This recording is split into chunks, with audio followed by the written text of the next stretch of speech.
இறை வார்த்தை மார்க் நற்செய்தி அதிகாரம் 10 இறைவசனங்கள் 1 முதல் 12 முடிய. இயேசு புறப்பட்டு யூதேயா பகுதிகளுக்கும் யோர்தான் அக்கரை பகுதிக்கும் வந்தார். மீண்டும் மக்கள் அவரிடம் வந்து கூடினர். அவரும் வழக்கம் போல் மீண்டும் அவர்களுக்கு கற்பித்தார். பரிசேயர் அவரை அணுகி, கணவன் தன் மனைவியை விலக்கி விடுவது முறையா என்று கேட்டு அவரை சோதித்தனர். அவர் அவரிடம் மறுமொழியாக, மோசே உங்களுக்கு இட்ட கட்டளை என்ன என்று கேட்டார். அவர்கள், மோசே மணவிலக்கு சான்றிதழ் எழுதி அவரை விலக்கிவிடலாம் என்று அனுமதி அளித்துள்ளார் என்று கூறினார்கள்.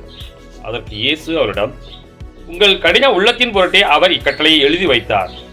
படைப்பின் தொடக்கத்திலேயே கடவுள் ஆணும் பெண்ணுமாக அவர்களை படைத்தார். இதனால் கணவன் தன் தாய் தந்தையை விட்டுவிட்டு தன் மனைவியிடம் ஒன்றித்திருப்பான்.